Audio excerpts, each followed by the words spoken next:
বলতে রাজি না। যদি এটাকে পেশা হিসেবে স্বীকৃতি দেওয়া হয়, তাহলে আপনি কি আপনার ঘরের মা বোনকে এই পেশায় পাঠাবেন?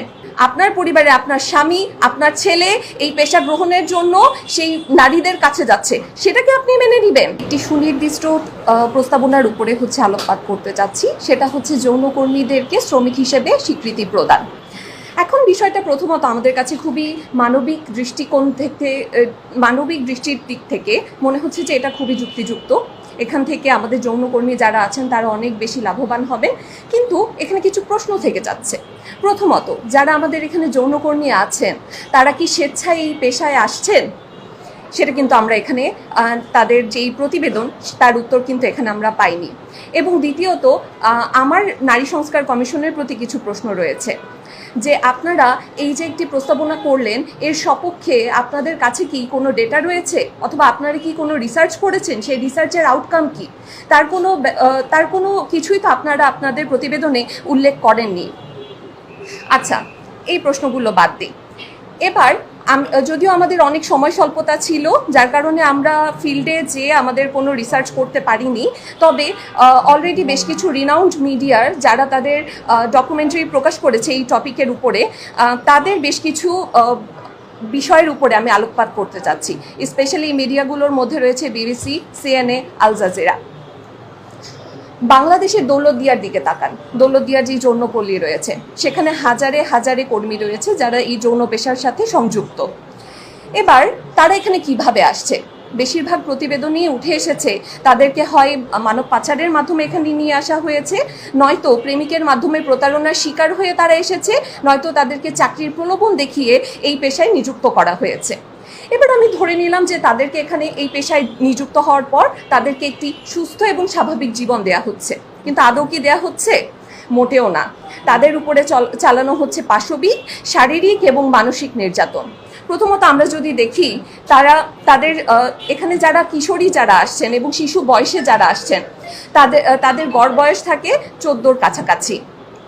এবং এই শিশুদেরকে যাতে খুব দ্রুত এই পেশায় নিযুক্ত করা যায় এবং এই পেশার উপযুক্ত করে নেওয়া যায়, এজন্য তাদের শরীরে দেওয়া হচ্ছে স্টেরয়েড হরমোন, যাতে করে তাদেরকে মোটা তাজা করা যায়। মনে হচ্ছে সে যেন মানুষ নয়, সে যেন এক পশু। গরু মোটা তাজাকরণের এক অভিনব প্রক্রিয়া।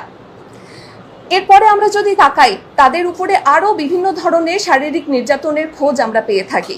বিভিন্ন ধরনের ক্লায়েন্টের সামনে তাদেরকে জোরপূর্বক উপস্থাপন করা হয় এবং উপস্থাপনের পরে তাদের উপরে চলে শারীরিক বিভিন্ন ধরনের নির্যাতন।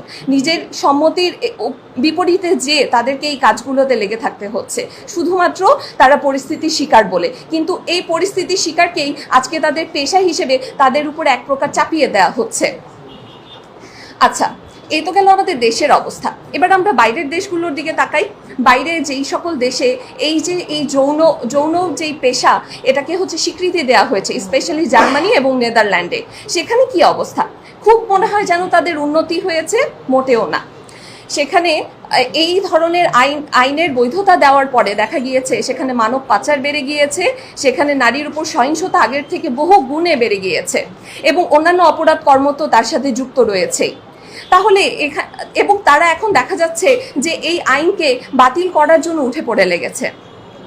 পাশাপাশি যদি আমরা আরও দেখি, জার্মানির একজন সাংবাদিক বলছেন যে এই যে আইনের আড়ালে আইনের মাধ্যমে তাদের নারীর উপরে এই যে সহিংসতা, সেটাকে একটা জাস্ট বৈধতা দেওয়া হচ্ছে। এ যেন এক আধুনিক দাসত্ব নারীর। তো দিন শেষে যেই জিনিস পশ্চিমা বিশ্ব ছুঁড়ে ফেলে দিচ্ছে, সেই জিনিস আমাদের এখানে নারী সংস্কার কমিশন কোনো রকম রিসার্চ ছাড়া, কোনো রকম ডেটা কালেকশন ছাড়া, কোনো রকম মতামত গ্রহণ ছাড়া তারা জাস্ট আমাদের উপরে চাপিয়ে দিতে যাচ্ছে।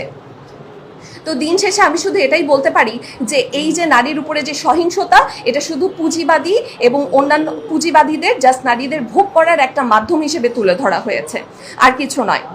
এবং পাশাপাশি আমরা যদি দেখি যে এটা নারীদের প্রতি যেই সহিংসতা এবং জুলুম হচ্ছে, যেই নারীদের প্রতি যেই শোষণ হচ্ছে, সেটাকে জাস্ট একটা পেশার নাম দিয়ে সেটাকে বৈধতা দেওয়া হচ্ছে, যেটার কোনো অর্থ আসলে থাকে না। আমি পরিশেষে একটা প্রশ্ন জাস্ট করে যেতে চাই। আজকে যদি এই পেশাকে, এই যে যৌন, এটাকে আমি পেশা বলতে রাজি না, যদি এটাকে পেশা হিসেবে স্বীকৃতি দেওয়া হয়, তাহলে আপনি কি আপনার ঘরের মা বোনকে এই পেশায় পাঠাবেন? আর উল্টোভাবে আমি যদি দেখি আপনার পরিবারে আপনার স্বামী, আপনার ছেলে এই পেশা গ্রহণের জন্য সেই নারীদের কাছে যাচ্ছে, সেটাকে আপনি মেনে নিবেন?